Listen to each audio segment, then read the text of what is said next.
Hello friends, मेरे YouTube channel English वे में आप सभी का स्वागत है। तो चलिए देखते हैं आज की स्टोरी, जिसका टाइटल है द फेथफुल मंगूज। फेथफुल का मतलब हो गया वफादार, मंगूज यानी नेवला, तो इसका मतलब हो गया वफादार नेवला। लॉन्ग अगो, तो इसका मतलब होता है बहुत समय पहले। इन अ विलेज यानी कि एक गांव में। देयर लिव्ड यानी रहता था। There as a introductory word हो गया। अ मैन एक आदमी। नेम्ड देव शर्मा, तो इसका मतलब हो गया बहुत समय पहले एक गांव में एक देव शर्मा नाम का आदमी, अ मैन एक आदमी रहता था। लिव्ड यानी रहता था। He was a Holly man, तो he was a Holly man का मतलब हो गया वह था एक हॉली मैन। एक हॉली मैन का मतलब हो गया कि साधु बोल सकते हैं, ब्राह्मण, तो वो एक हॉली मैन थे, ऐसे हो गया। Who bagged for arms every day. Who यानी कि जो, बेग्ड फॉर आर्म्स, तो बेग्ड यहाँ पे भिक्षा मांगने के लिए यूज किया गया है फॉर आर्म्स, और आर्म्स का मतलब हो गया भिक्षा। तो इसका मतलब होगा कि जो bagged for arms every day यानी कि हर रोज। एवरी डे का मतलब हो गया हर रोज। बेग्ड फॉर आर्म्स यानी कि भिक्षा मांगते थे। और हु का मतलब हो गया जो। And with what he received he looked after his family, यहाँ तक हो गया था। एंड और विथ व्हाट ही रिसीव्ड, इसका मतलब हो गया जो ही रिसीव्ड यानी कि वह प्राप्त करते थे, यानी कि जो कुछ भी उन्हें भिक्षा में मिलता था। ही लुक्ड आफ्टर यानी कि वह देखभाल करते थे। लुक्ड आफ्टर यानी कि देखभाल करते थे। तो लुक आफ्टर की सेकेंड फॉर्म हो गई लुक्ड आफ्टर, इसका मतलब होता है देखभाल करना। तो जो कुछ भी उन्हें भिक्षा में मिलता था उससे वो देखभाल करते थे। हिज फैमिली यानी कि अपने परिवार का। He had a wife, he had a wife का मतलब हो गया कि उनकी एक पत्नी थी। और ये सेंटेंस हो गई यहाँ से यहाँ तक स्टेट ऑफ पोजीशन की ये सेंटेंस कहलाती है। तो इसका मतलब हो गया कि उनकी एक पत्नी थी। ये पास्ट की है तो हैड हो गया। अदरवाइज यहाँ पे प्रेजेंट में बनाना होता तो क्या बनाते हम, ही हैज अ वाइफ, उनकी एक पत्नी है। लेकिन ये पास्ट की सेंटेंस है, ये स्टोरी है, तो इसीलिए यहाँ पे हैज की जगह हैड हो गया। ही हैड अ वाइफ, उनकी एक पत्नी थी।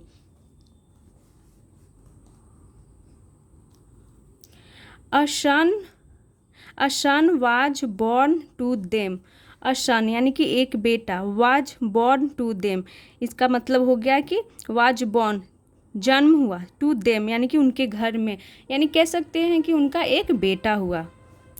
ऑन द सेम डे यानी कि ऑन द सेम डे का मतलब हो गया उसी दिन। They found a baby mongoose, they found उन्हें मिला, अ बेबी मंगूज यानी कि एक बेबी यानी बच्चा हो गया, मंगूज यानी कि नेवले का एक बच्चा मिला। और फाइंड की सेकेंड फॉर्म फाउंड होती है, फाउंड। और दे प्रोनाउन यूज किया गया है क्योंकि वो हस्बैंड वाइफ दो थे, इसीलिए यहाँ पे दे प्रोनाउन का यूज किया गया है। तो उसी दिन की बात हो रही है जिस दिन उनके बेटे का जन्म हुआ, उसी दिन उन्हें क्या मिला, एक बेबी मंगूज मिला। डैट हैड बीन ऑफन्ड, यहाँ पे आर्ट साइलेंट होता है, इसे क्या पढ़ेंगे, ऑफन्ड। डैट हैड बीन ऑफन्ड यानी कि जिसे छोड़ दिया गया था, अनाथ। ऑफन्ड का मतलब हो गया अनाथ, छोड़ दिया गया था। और ये सेंटेंस हो गई पास्ट परफेक्ट की पैसिव वॉइस की ये सेंटेंस हो गई, हैड बीन के साथ वर्ब की third form. That had been orphan, जिसे अनाथ छोड़ दिया गया था। The husband and wife were very kind, इसका मतलब हो गया कि पति और पत्नी, वर यानी थे, वेरी काइंड बहुत दयालु थे। सो इसीलिए they took the little mongoose home, इसीलिए दे यानी कि वे ले गए। टेक की सेकेंड फॉर्म टुक हो गई। द लिटिल मंगूज यानी कि छोटे से मंगूज को, होम यानी घर, तो इसीलिए वो बहुत दयालु थे, इसीलिए छोटे से बच्चे को, मंगूज को अपने घर ले आते हैं। यहाँ तक हो गया। They brought him up like a second सन, तो दे प्रोनाउन हो गया। ब्राउट अब का मतलब होता है पालन पोषण करना। हिम यानी उसकी, किसकी, नेवले की बात हो रही है। तो दे ब्राउट हिम अप यानी कि उन्होंने पालन पोषण किया। लाइक ब्रिंग की सेकेंड फॉर्म ब्राउट हो गई। लाइक यानी कि जैसे, अ सेकेंड सन यानी कि दूसरे बेटे के जैसा। तो पहला बच्चा तो उनका खुद का बेबी था और दूसरे बच्चे के जैसा उन्होंने लाइक यानी कि जैसा क्या किया, पालन पोषण उस मंगूज को। The wife would feed him and care for him along with her infant son. The wife would feed him यानी कि जो पत्नी थी, वाइफ यानी पत्नी थी, वुड फीड यानी कि खिलाया करती थी। फीड तो जानवरों को खाना खिलाना है, उसे फीड बोलते हैं।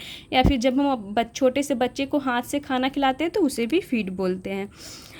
तो द वाइफ वुड फीड यानी कि खिलाया करती थी। वुड यानी खिलाया करती थी। यूज टू का सेंस दे रहा है, पास्ट की रेपिटेशन को बताता है। एंड केयर फॉर और देखभाल करती थी। हिम यानी कि मंगूज के लिए हिम प्रोनाउन का यूज किया गया। Along with her infant sun.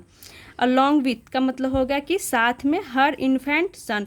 Infant का मतलब होता है शिशु बोल सकते हैं, नवजात बेटे। तो अलॉन्ग विथ का यूज किया गया है क्योंकि वो अपने बच्चे को तो देखभाल कर ही रही थी, साथ में यानी कि साथ में उस मंगूज की भी वो देखभाल करती थी। The husband would play with him. The husband यानी कि पति, वुड प्ले यानी कि खेला करते थे, विथ हिम यानी कि उसके साथ। किसके साथ, तो हिम प्रोनाउन यूज किया गया है नेवले के लिए। As he played with the baby. As यानी कि जैसे, ही प्लेड जैसे वह खेलते थे, विथ यानी साथ में, द बेबी यानी कि बच्चे के साथ। तो जो वो साधु जो थे, ब्राह्मण क्या वो उनका देव शर्मा जो नाम था उनका, तो वो जैसे अपने बच्चे के साथ खेलते थे वैसे वो उस नेवले के साथ भी खेलते थे। They were very fond of the baby mongoose. They were यानी कि वे थे, very fond of the baby mongoose यानी कि जो बेबी मंगूज था, नेवले का बच्चा, उसे वो बहुत प्यार करते थे वे लोग। तो फॉन्ड ऑफ का मतलब होता है कि शौकीन, किसी भी चीज़ का शौकीन होना, तो फॉन्ड ऑफ का यूज कर सकते हैं। लगाव होना, तो फॉन्ड ऑफ का यूज किया जाता है। और ऑफ इसके साथ फिक्स प्रीपोजिशन आता है। Fond of the baby mongoose यानी कि वे नेवले से के बच्चे से प्यार करते थे। यहाँ तक हो गया। यहाँ पे देख सकते हैं ये नेवले का बच्चा है और इनका खुद का ये बेबी है।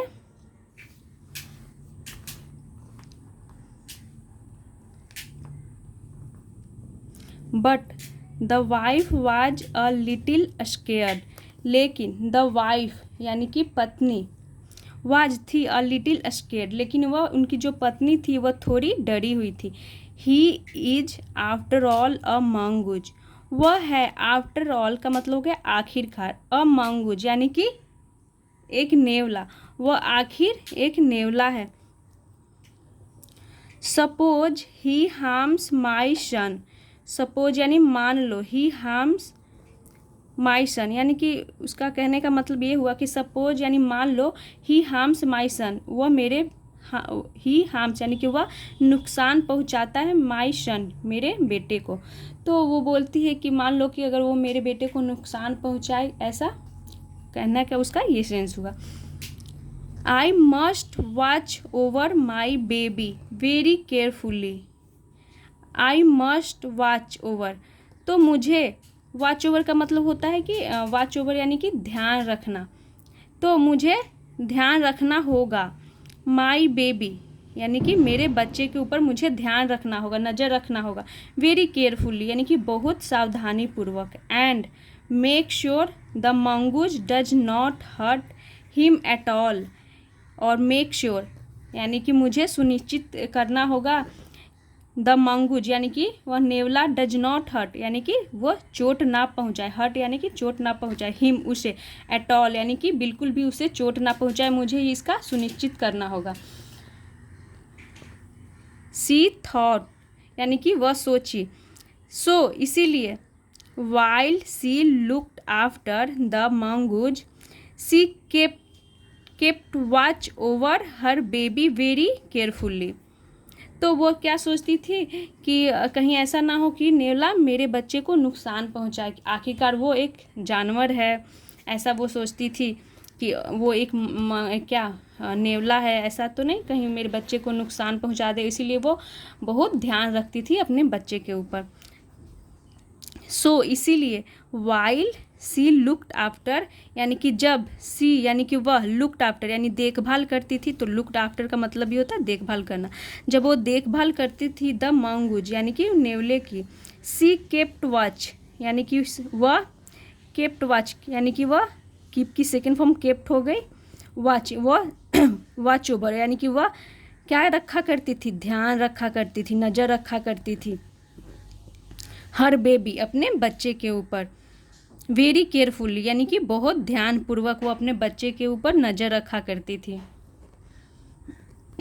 वन डे एक दिन, she found that the water pots in the house were empty, एक दिन शी फाउंड उसने पाई कि द वाटर पॉट्स, पॉट्स का मतलब है बर्तन, the water pots in the house यानी कि घर में जो पानी के बर्तन हैं वर यानी थे, एम्प्टी यानी खाली, तो उसने क्या पाई कि घर में जो पानी के बर्तन हैं पॉट्स है वो खाली।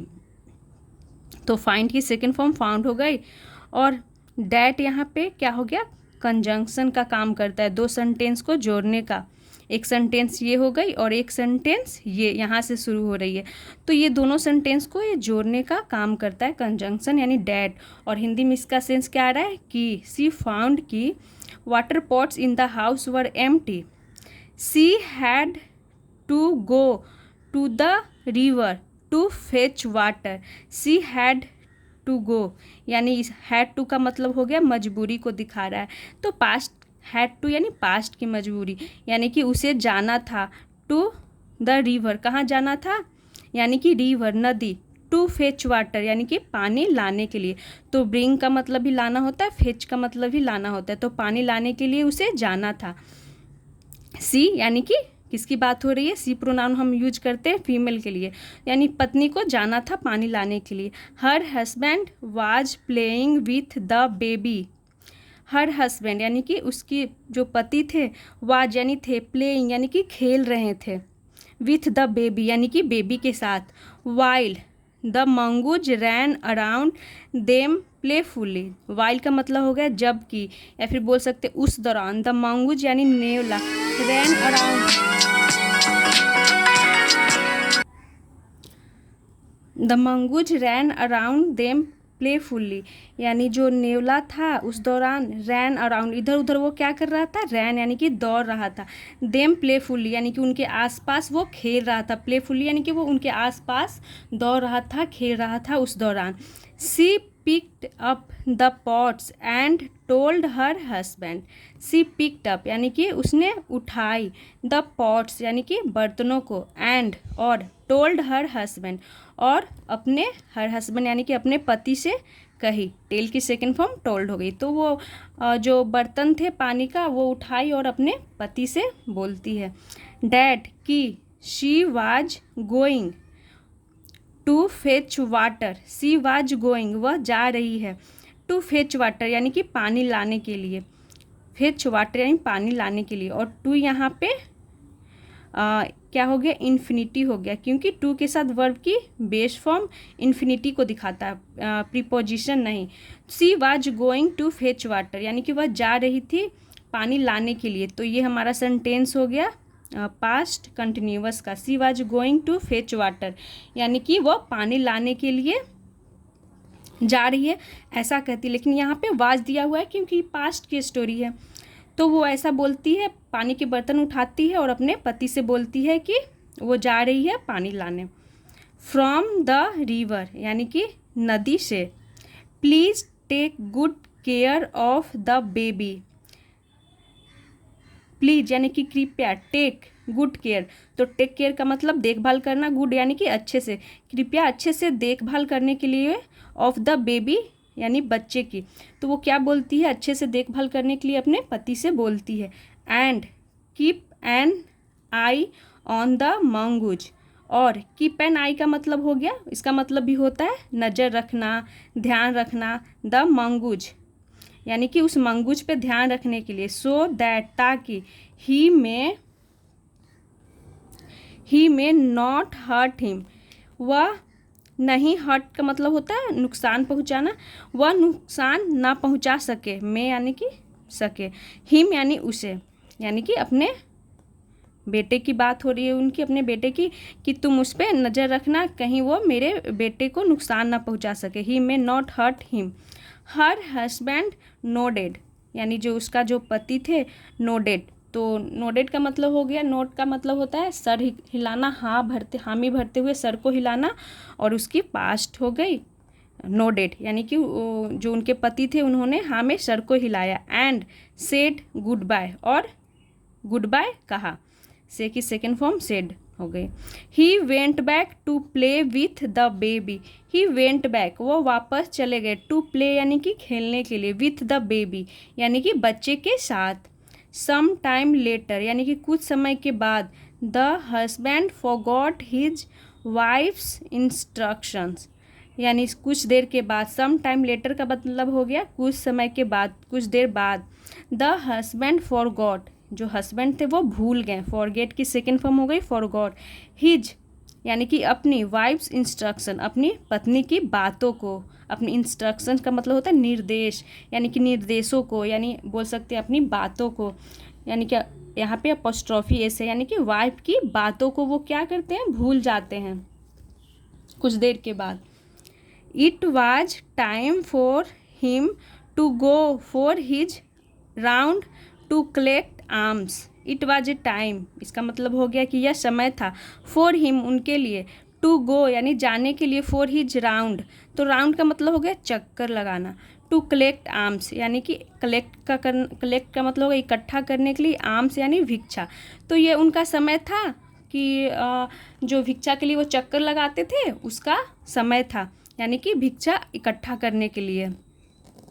सो इसीलिए पिकिंग अप हिज बैग, इसीलिए पिकिंग अप का मतलब हो गया उठाते हुए, हिज बैग अपना बैग, ही यहाँ पे पिकिंग अप का मतलब हो गया उठा करके, हिज बैग अपना बैग, ही वेंट ऑफ वो चले गए, तो वो अपना बैग उठाएं और उठा करके वो चले गए। Living the baby and the mongoose at home, living यानी कि छोड़ करके, द बेबी यानी बच्चे को, अपने बच्चे को, एंड द मंगूज और मंगूज को, एट होम यानी कि घर पर मंगूज को और अपने बच्चे को वो छोड़ करके अपना बैग उठाते हैं और वो चले जाते हैं, क्योंकि उनका समय हो जाता है भिक्षा मांगने का, इसीलिए। While they were playing, while यानी कि जब, दे वर प्लेइंग यानी कि वे खेल रहे थे, तो वे प्रोनाउन यूज किया गया है क्योंकि वो एक बेबी था और एक साथ में नेवला था, तो एक से ज़्यादा है, तो यहाँ पे दे का यूज किया गया है प्रोनाउन।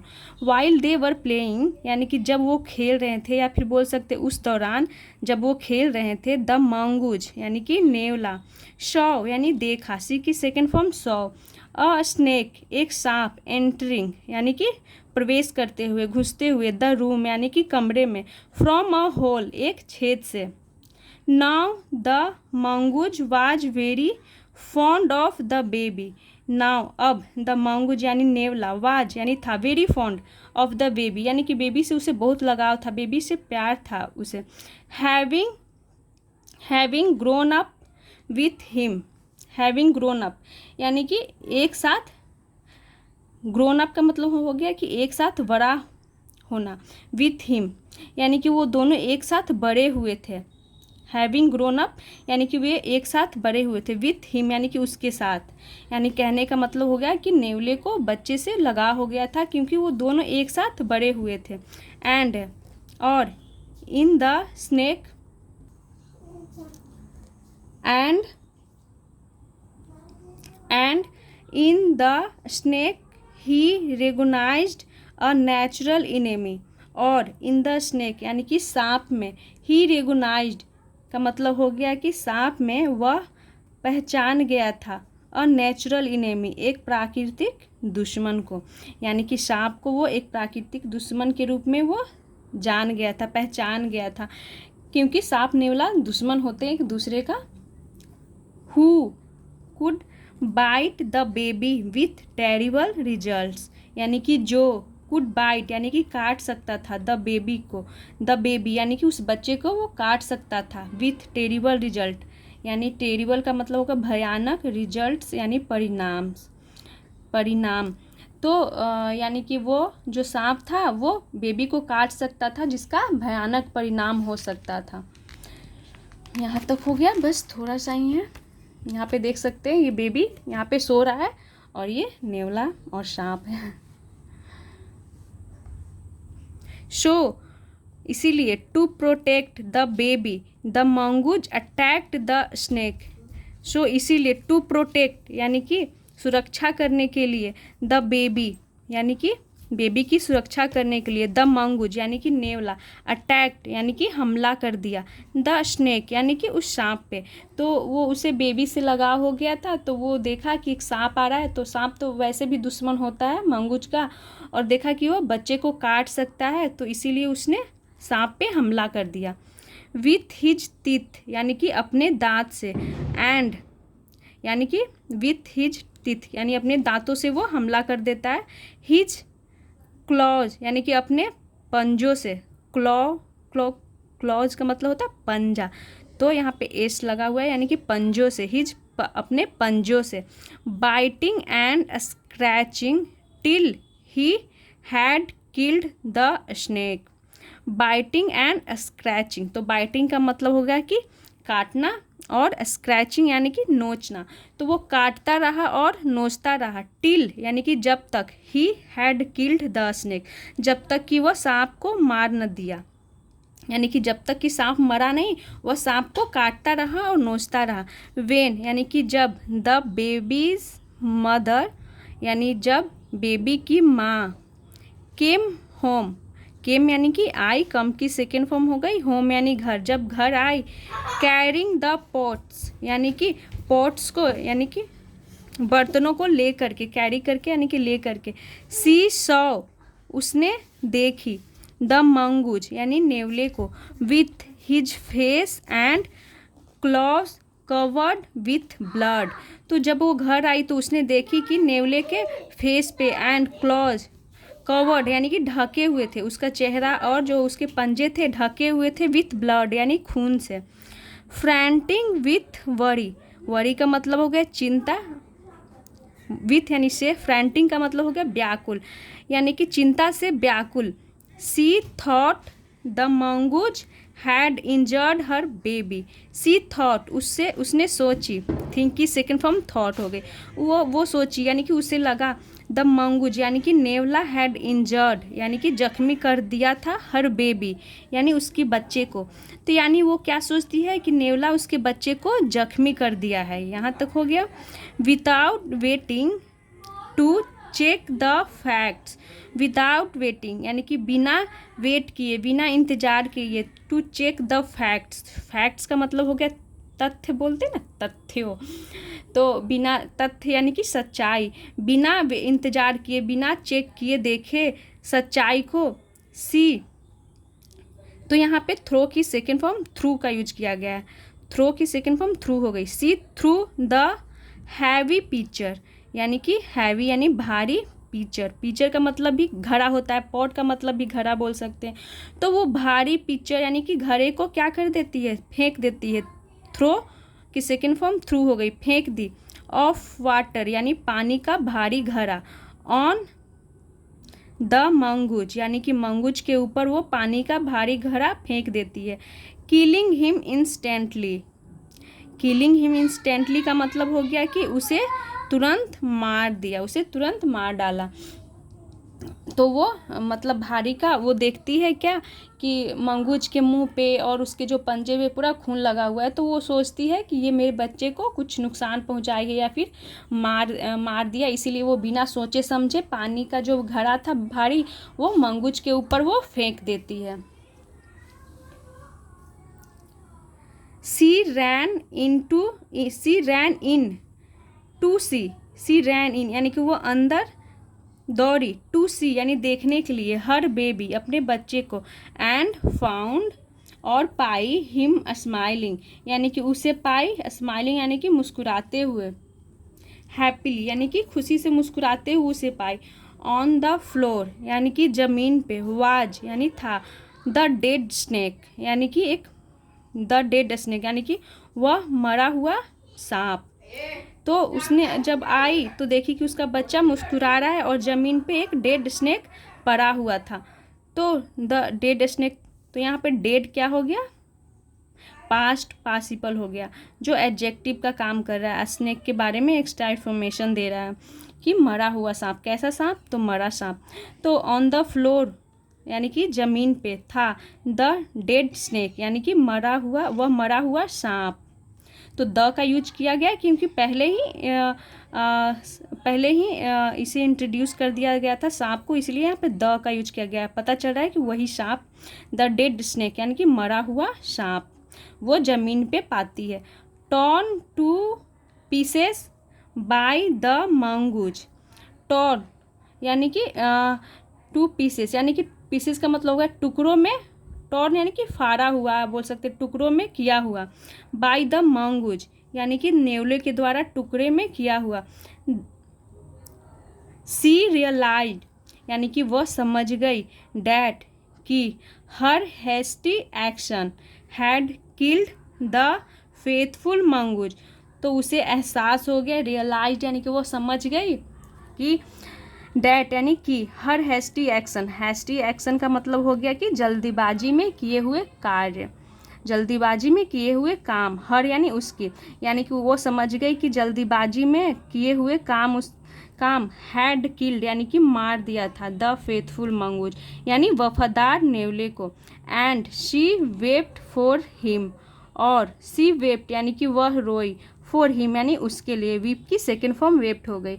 तो वो समझ गई, जब अंदर गई तो देखा कि उसका बच्चा तो ठीक है, मुस्कुरा रहा है, और सांप जमीन पे टुकड़ा टुकड़ा में है, मतलब उसे टुकड़ा टुकड़ा किया हुआ है। तो वो समझ गई कि नेवले ने सांप को मारा है और मेरे बच्चे को बचाई। तो उसके लिए वो रोने लगी कि मैंने नेवले को मार दी, मैं नेवले को मार दी। तो ये थी नेवले की स्टोरी। देख सकते हैं यहाँ पे दोनों के बीच लड़ाई हो रही है और यहाँ पे बच्चा सोया हुआ है और ये दोनों हस्बैंड वाइफ है। तो ये थी आज की स्टोरी। आई होप आप लोगों को अच्छा लगा हो। तो ऐसे ही और वीडियोस देखने के लिए मेरे चैनल को सब्सक्राइब करें और वीडियो को लाइक करें। Thanks for watching.